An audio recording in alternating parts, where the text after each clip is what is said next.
Magandang araw po sa ating lahat. Sa bidyong ito, akin pong ipasilip sa inyo ug sa Bisaya pa ipalili itong aming mga ginagawa ito sa pagpintura ito sa kundo at kung anong mga materialis namin ginagamit dito. Pero kung kayo bago pa lang ito sa aking channel na Paint and Varnish TV, mag-subscribe na.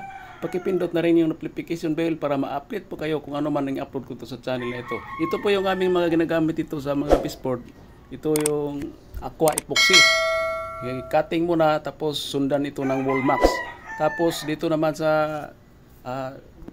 kitchen, yan, yung mga ceiling lang po yung mga ginagawa namin dito kasi yung mga cabinet hindi po kasama yan. Ceiling walling lang po, repaint pati dito sa laundry. Ang nakaganda lang po dito pagka nag-repaint po tayo, ang mga ginagamit po natin dito, itong mga ready mix na po, itong tall white, saka flat, saka semi-gloss. Yan po yung mga ginagamit namin dito sa ceiling, itong tall white, flat. Yan, product po ng Boysin. Yan po yung napakaganda dito pagka nagpintura po tayo dito sa mga ganitong mga kundo. Hindi po tayo pwede magamit dito ng mga mabaho na pintura. Kailangan dito puro mga water based. Kaya nga, pagka ganito mga repaint, ang unang gagawin dito, tirahin muna ng flat ito lahat. Lalo na itong may mga kulay kasi puro puti ito. Bago po natin i-second coating. Kaya yun ang first coating, flat na tall white. Kasi yung iba kung i-direct natin ito ng semi-gloss, hanggang 3 patong ang mangyari po dito. Kaya dito ginagamit namin BB roller lang muna kasi nga walang malagyan sa roller na malaki. Pero mas magandang gamitin yung malaking roller, lalo na pag na-finish na, yun ang gagamitin namin dito. Kasi yung BB roller para lang sa mga cutting dito sa mga gilid o kanto, sa mga ceiling, walling. Yan po ang mga magandang gamitin. Ito dito sa walling, yan pong ginagamit namin dito pag final na itong malaking ruler na para maganda po ang finish, magandang hagod. Madali lang po mapuno. Kasi pag maliit po ang i-finish natin, ako, matagal po matapos yan. Sa iba pa, pang-arawan. O sabihin nila, trabahong tamad daw. Pero yan, ginagawa po namin para sa mga baguhan. Yan po yung kailangan nating gawin.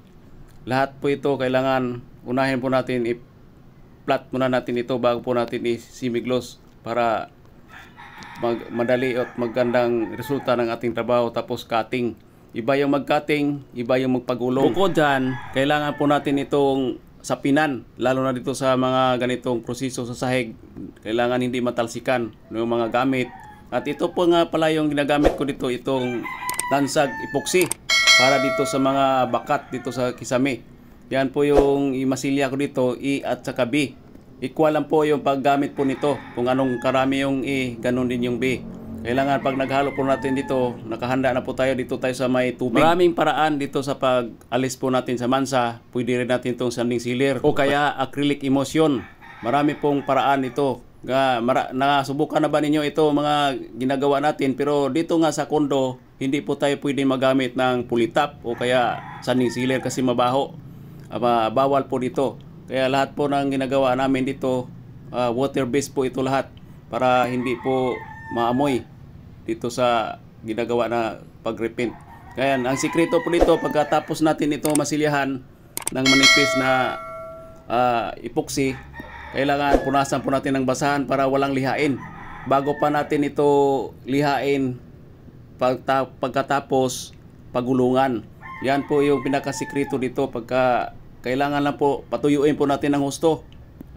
Kasi pagka hindi tuyo yan, magbiak-biak. Ayan.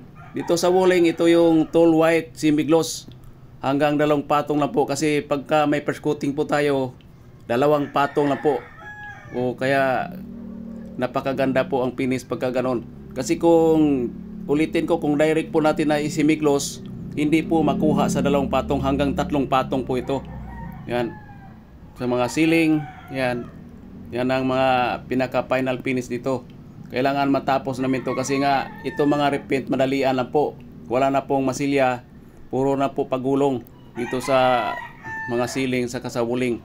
Kasi napakaganda, naka-ready na po. Change color lang po dito yung mga ginagawa dito. Hanggang 2 patong finish na. Pagkatapos linis. Yan.